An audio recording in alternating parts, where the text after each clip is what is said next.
Hello everyone. This video is about the multiple choice questions from the chapter Principle of Inheritance and Variation. ये genetics का portion है। तो आइए हम लोग मल्टीपल चॉइस क्वेश्चंस की प्रैक्टिस करते हैं from the portion of genetics. चलिए देखिए, फर्स्ट क्वेश्चन है, all genes are located on the same chromosome. अब ऑप्शंस हैं, form different groups depending upon their relative distance, no, form one linkage group, yes, B is the right answer. जितने भी jeans locate होते हैं एक chromosome पे, same chromosome पे, वो एक ही लिंकेज ग्रुप। दैट मीन्स अगर ह्यूमन जीनोम में 23 क्रोमोसोम्स हैं तो maximum number of linkage groups formed will be 23, तो वो 23 ही होंगे। ठीक है, तो सी भी नहीं है, डी भी नहीं, that means B is the right answer. Next देखिए, conditions of a karyotype, that means plus minus जो हमारा डिप्लॉयड क्रोमोसोम नंबर होता है 46 में, अगर एक या दो क्रोमोसोम प्लस माइनस होते हैं तो इस कंडीशन को हम बोलते हैं ए न्यूप्लैडी। तो that means the condition is aneuploidy. इसको तो आपको डायरेक्टली याद करना है, aneuploidy that means plus minus 10 में जिसमें मोनोसोमी ट्राइसोमी होती है, वो कंडीशन ए न्यूप्लैडी में आती है। नेक्स्ट हम लोग थर्ड क्वेश्चन पे आते हैं। देखिए, distance between the genes and the percentage of recombination. Genes के बीच में जितना डिस्टेंस होगा, इसका मतलब जीन्स किसी क्रोमोसोम पे जितनी ज़्यादा दूर लोकेट होंगे उतना ही उसमें रिकॉम्बिनेशन जो है उसका परसेंटेज बढ़ेगा। रिकॉम्बिनेशन या क्रॉसिंग ओवर जो है, दोनों ही चीज़ बढ़ेगी। दैट मीन्स इनका जो रिलेशनशिप होता है ये डायरेक्ट रिलेशनशिप होता है। इसका मतलब डिस्टेंस का रिकॉम्बिनेशन से या क्रॉसिंग ओवर से डायरेक्ट रिलेशनशिप होता है। तो that means the distance between the genes and the percent of recombination, the correct answer is direct relationship. अगर डिस्टेंस बढ़ेगा तो परसेंटेज ऑफ रिकॉम्बिनेशन भी बढ़ेगा। नेक्स्ट क्वेश्चन देखिए, if a genetic disease is transferred from a phenotypically.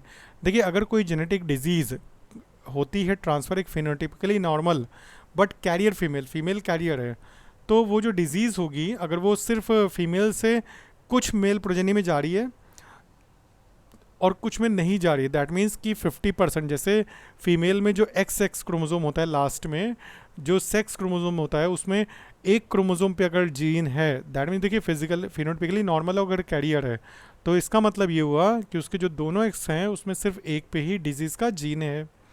और अब अगर ये एक्स क्रोमोसोम ट्रांसफर होगा तो 50% सन में डिफेक्टिव जीन वाला एक्स क्रोमोसोम ट्रांसफर होगा, जबकि 50% सन में नॉर्मल एक्स क्रोमोसोम होगा। इसका मतलब कुछ मेल प्रोजेनी में जो है डिजीज, क्योंकि फीमेल से जो है एक्स क्रोमोसोम ही मेल में ट्रांसफ़र होता है। तो कंडीशन अगर ये दोनों हैं, फिनोटिपिकली नॉर्मल और कैरियर फीमेल, तो इसका मतलब ये जो डिजीज़ है ये रेसेसिव है। और चूंकि मेल प्रोजेनी में 50% प्रोजेनी है, 50% में नहीं हो रहा है, कुछ प्रोजेनी में हो रहा है कुछ में नहीं, तो इसका मतलब क्या है, ये जो कंडीशन है ये आपकी सेक्स लिंक्ड रेसेसिव जो है ये कंडीशन है।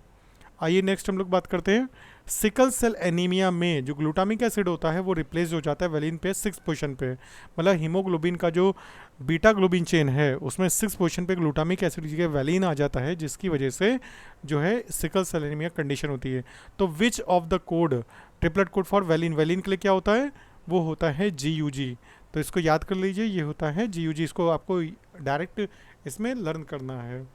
नेक्स्ट आइए हम लोग बात करते हैं पर्सन हैविंग। देखिए, कोई पर्सन है उनमें अगर IA IB जीनोटाइप है और उसका ब्लड ग्रुप AB है, इसका मतलब A और B दोनों एलील अपने आप को इक्वली डोमिनेट कर रहे हैं। This is the condition of codominance, इसे हम कोडोमिनेंस बोलते हैं। नेक्स्ट आइए देखिए, ZZ ZW, ये जो इस तरह का है ZZ ZW, इस तरह का जो सेक्स डिटर्मिनेशन होता है, दैट मीन्स इसमें फीमेल जो होती है वो हेट्रोगैमस होती है। तो फीमेल हेट्रोगैमिटी होती है बर्ड्स में, तो इसका मतलब ये इसमें बर्ड कौन है, प्लेटिपस, स्नेल, कॉकरोच नहीं है, पीकॉक। तो that means peacock is the right answer in which the ZZ ZW, that means female heterogamety जिसमें होती है, that type of sex determination is found. आइए नेक्स्ट हम लोग क्वेश्चन पे चलते हैं। जो नेक्स्ट क्वेश्चन है, a cross between 2 tall plant, 2 tall plant हैं जिनमें से जो ऑफ स्प्रिंग हो रही है उसमें कुछ ड्वार्फ प्लांट भी आ रहे हैं, तो उनका जीनोटाइप क्या होगा। ठीक है, उन दोनों पेरेंट्स का जीनोटाइप क्या होगा, तो उनका जीनोटाइप होगा आपका ये, क्योंकि आपने देखा है कि जब F1 generation normal Mendelian monohybrid cross में जो हेट्रोजाइगोट होते हैं जब उनमें क्रॉस होता है तो या सेल्फ पॉलिनेशन होता है तो उससे ये कंडीशन आती है कि उसमें 25% जो होते हैं वो डॉर्फ होते हैं, बाकी 75% टॉल होते हैं। तो फ्यू डॉर्फ का मतलब है कि ये आपकी कंडीशन जो है वो F2 जनरेशन का रेशियो है। तो उसके पेरेंट्स हैं capital T small T and capital T small T, that means B option is the right answer. आइए नेक्स्ट क्वेश्चन पे हम लोग चलते हैं। इन अ डायहाइब्रिड क्रॉस, अगर हम डायहाइब्रिड क्रॉस की बात करते हैं और उसमें रेशियो 9:3:3:1 है तो ये क्या डिनोट करता है? देखिए आपको ये पता होना चाहिए, जो डायहाइब्रिड क्रॉस है वो लॉ ऑफ इंडिपेंडेंट असॉर्टमेंट को एक्सप्लेन करता है। इसका मतलब इनमें क्या हो गया, the alleles of two genes are segregating independently. इसका मतलब दो जीन्स के एलील एक दूसरे से इंडिपेंडेंटली अलग हो सकते हैं। इसका मतलब एक जीन की इनहेरिटेंस दूसरे की जीन की इनहेरिटेंस पर डिपेंड नहीं करती। That means the inheritance of one gene is do not dependent on the other. Next आइए बात करते हैं क्वेश्चन पे। 10th क्वेश्चन क्या है, which of the following will not result in a variation, मतलब किसमें किस तरह के जो केस है इसमें आपका वेरिएशन नहीं होगा सिबलिंग्स में। तो देखिए इसमें क्रॉसिंग ओवर है, लिंकेज है, म्यूटेशन है, इन तीनों से वेरिएशन होता है आपके। जैसे लिंकेज है, लिंकेज जो है इससे आपको वेरिएशन नहीं मिलेगा। देखिए इंडिपेंडेंट असॉर्टमेंट से वेरिएशन होगा, क्रॉसिंग ओवर से वेरिएशन होगा और म्यूटेशन से वेरिएशन, क्योंकि तीनों में जीन अरेंजमेंट चेंज हो रहा है। बट लिंकेज का मतलब है कि जो मतलब प्रोजेनी में है वही सेम कॉम्बिनेशन दूसरे प्रोजेनी में है। इसका मतलब क्या है, जीन्स अगर लिंक्ड हैं तो वेरिएशन शो नहीं करेंगे। तो इसका मतलब वेरिएशन जो है वो इन्वर्सली प्रोपोर्शनल होता है लिंकेज के। तो कौन से कंडीशन में जो वेरिएशन नहीं होगा वो होगा लिंकेज में। आइए नेक्स्ट बात करते हैं आपका next question. Mendel's law of independent assortment जो है hold good for gene situated on. Mendel का जो लॉ ऑफ इंडिपेंडेंट असॉर्टमेंट है वो किस तरह के जो जीन्स लोकेट होते हैं किन क्रोमोसोम्स पे उसके लिए बेटर है, तो वो है होमोलॉगस क्रोमोसोम्स। क्योंकि होमोलॉगस क्रोमोसोम्स में जो एक ही पेयर के जो दो क्रोमोसोम होते हैं उनमें इस क्रोमोसोम पे और इस क्रोमोसोम पे जो जीन लोकेट है वो कभी भी किसी एक गैमेट में नहीं जा सकता, वो हमेशा इंडिपेंडेंटली असॉर्ट होगा, अलग अलग गैमेट में ही पहुंचेगा। तो इंडिपेंडेंटली असॉर्टमेंट जो है वो जो सबसे ज़्यादा करेक्ट जो अप्रोप्रिएट होता है वो तब होता है जब जो जीन्स हैं वो होमोलॉगस क्रोमोसोम्स पे सिचुएट होते हैं सेम करेक्टर के। आइए नेक्स्ट हम बात करते हैं 12th की। Occasionally the a single gene में express more than one effect. ये तो आपको पता है कि जब एक जीन एक से ज़्यादा एक्सप्रेशन को कंट्रोल करता है that condition is called pleiotropy. तो इसका मतलब option C is the right answer. Next आइए, इन अ सर्टेन टेक्सॉन, अगर हम इंसेक्ट्स के कुछ टेक्सॉन की बात करते हैं जिसमें 17 क्रोमोसोम है और 18 क्रोमोसोम है।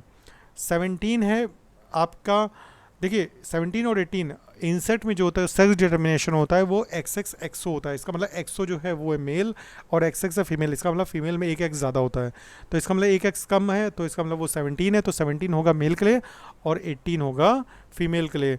तो इस ये आपका ऑप्शन मिल रहा है इसमें ऑप्शन ए में, तो ए है राइट आंसर, क्योंकि इंसेक्ट में XX और एक्सो वाला कंडीशन आती है। ये होता है मेल, मेल में क्रोमोसोम कम होता है और फीमेल में क्रोमोसोम ज़्यादा होता है। इसका मतलब 18 जो होगा वो आपका ये होगा फीमेल और जो 17 होगा वो मेल होगा। आइए नेक्स्ट हम बात करते हैं the inheritance pattern of a gene over generation. जो इनहेरिटेंस पैटर्न होता है किसी जीन का जनरेशन आफ्टर जनरेशन, अगर हम स्टडी करते हैं पेडिग्री एनालिसिस से, तो वो करेक्टर की जो स्टडी पेडिग्री एनालिसिस पे होती है वो किसके होती है? आपको पता है कि भाई जीन्स की स्टडी करते हैं, जो मेंडेलियन डिसऑर्डर्स है, मेंडेलियन जो डिजीजेज हैं उनकी बात करते हैं, तो ये आपका मेंडेलियन ट्रेड को जो है वो इक्वलेंट होता है। तो यहाँ पे जो आंसर आएगा वो ऑप्शन बी होगा। आइए नेक्स्ट क्रोमोसोम पे, नेक्स्ट क्वेश्चन पे हम लोग चलते हैं। 15th, it is said that Mendel ने प्रपोज किया था कि जो फैक्टर्स कंट्रोल करते हैं किसी भी करेक्टर को वो डिस्क्रीट होते हैं और इंडिपेंडेंट होते हैं, क्योंकि मेंडल ने जीन टर्म नहीं लिया था, उन्होंने फैक्टर टर्म लिया था। दिस प्रोपोर्शन, अब ये इक्वलेंट किसके, ये इक्वलेंट है observation that the offspring of a cross made between the plants having two contrasting character show only one character without any blending. Mendel ने बताया था कि जब कोई दो डिफरेंट कंट्रास्टिंग ट्रेट वाले पेरेंट्स क्रॉस करते हैं तो उनका जो प्रोजेनी होता है उसमें सिर्फ एक ही करेक्टर होता है, वो बिना किसी ब्लेंडिंग के शो होता है। तो ये आपका मेंडल का जो है प्रपोजिशन, तो ये ऑब्जर्वेशन जो राइट आंसर है वो है ऑप्शन बी। आइए नेक्स्ट पे चलते हैं। 16 पे दो जीन्स हैं A एंड B, ये आपस में लिंक्ड हैं। डायहाइब्रिड क्रॉस में इन्वॉल्विंग टू जीन्स, जो F1 हेट्रोजाइगस होगा, हेट्रोजाइगोट होगा, अगर उसको होमोजाइगस रेसेसिव पेरेंट से क्रॉस कराया जाएगा इससे, तो रेशियो क्या होगा ऑफस्प्रिंग में नेक्स्ट जनरेशन में? तो ऑब्वियसली रेशियो जो होगा वो आपका होगा 1:1:1:1, ये आपका रेशियो होगा। तो ऑप्शन जो है दैट इज 1 जो है option A is the right answer. Next हम लोग चलते हैं 17 में। इन द F2 जनरेशन, जो F2 जनरेशन होती है मेंडेलियन डायहाइब्रिड क्रॉस की, देन उसमें नंबर जो होते हैं फिनोटाइप और जीनोटाइप के, अगर हम देखिए फिनोटाइप आपको पता है कि 4 तरह के होते हैं, और तो ऑप्शन ये भी है, बट जीनोटाइप जो होते हैं वो 9 होते हैं। तो ऑप्शन डी जो है that is the right answer, वो राइट आंसर है, इसको आपको याद करना पड़ेगा। आइए 18 क्वेश्चन देखते हैं। मदर एंड फादर किसी एक पर्सन का जिसका ओ ब्लड ग्रुप है, अगर उसके फादर और मदर का ब्लड ग्रुप ए और बी है ग्रुप है, तो व्हाट विल बी, तो जीनोटाइप उन मदर फादर का क्या होना चाहिए? तो ऑब्वियसली देखिए मदर का जो होगा वो I O हो सकता है, और फादर का IB I हो सकता है, मतलब दोनों ही हेट्रोजाइगस होंगे, तभी ये आपका जब ये और ये जे एलील मिलेगा तब I O कंडीशन आएगी, और ये O ब्लड ग्रुप के लिए होती है। तो इसका मतलब ऑप्शन आपका जो है 18 का वो both mother and father are heterozygous for, अगर ए और बी ब्लड ग्रुप के लिए हेट्रोजाइगस है तभी ये कंडीशन होगी कि उनका जो ऑफस्प्रिंग होगा वो उसका ब्लड ग्रुप हो सकता है। तो हम लोग ने ये क्वेश्चंस सॉल्व किए हैं। वीडियो अच्छा लगा हो तो इसको ज़रूर लाइक करिए, चैनल को तुरंत सब्सक्राइब करिए, और अपने सभी फ्रेंड्स के साथ इसको शेयर भी करिए। बाकी अभी जल्दी ही आपके जेनेटिक्स के जो रेस्ट पोर्शन है उसके भी वीडियोस आपको मिलेंगे, और कंप्लीट बायोलॉजी के MCQs जो हैं वो मिलेंगे। चलिए तब तक के लिए thank you all and have a nice day बेटा।